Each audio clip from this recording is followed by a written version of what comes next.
Hi everybody! Welcome to Feletti Barstow Public Library's Storytime Online. My name is Lita and I will be reading you a story today. The Paper Bag Princess. Story by Robert Munch. Illustrations by Michael Marchenko.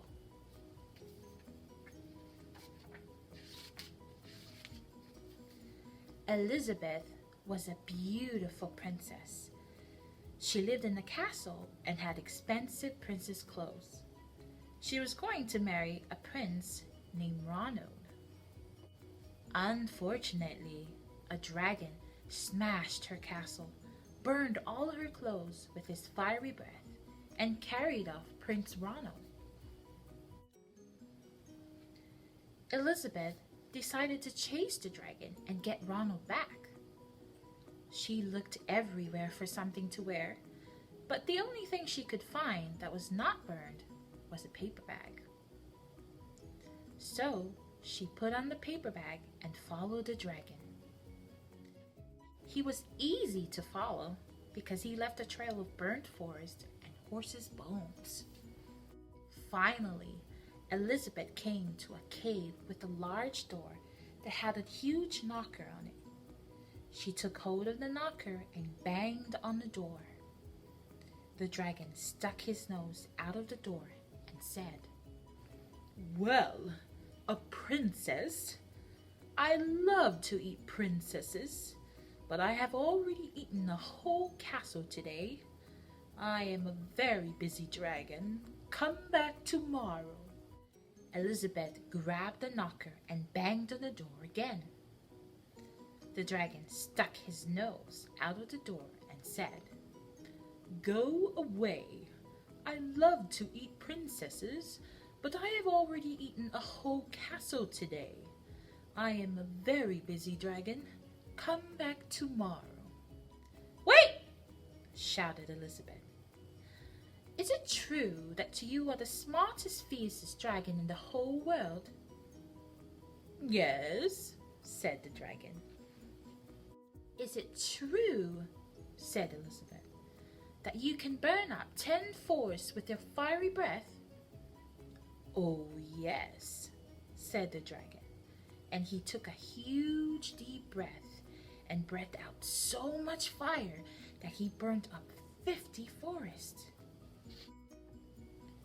"Fantastic," said Elizabeth, and the dragon took another huge breath and breathed out so much fire that he burned up 100 forests. "Magnificent," said Elizabeth, and the dragon took another huge breath, but this time nothing came out. The dragon didn't even have enough fire left to cook a meatball. Elizabeth said, "Dragon, is it true that you can fly around the world in just 10 seconds?"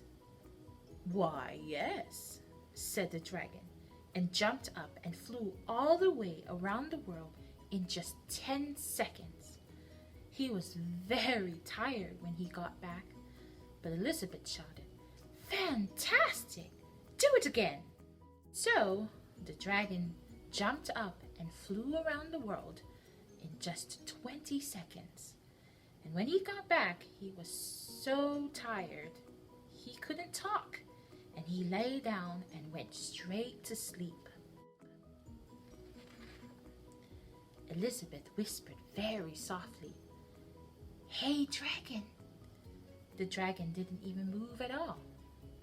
She lifted up the dragon's ear and put her head right inside. She shouted as loud as she could, "Hey, dragon!" The dragon was so tired he didn't even move. Elizabeth walked right over the dragon and opened the door to the cave. There was Prince Ronald. He looked at her and said, "Elizabeth, you are a mess. You smell like ashes and your hair is all tangled and you're wearing a dirty old paper bag. Come back when you are dressed like a real princess." "Ronald," said Elizabeth, Your clothes are really pretty and your hair is very neat. You look like a real prince, but you are a bum. And so, they didn't even get married at all. The end.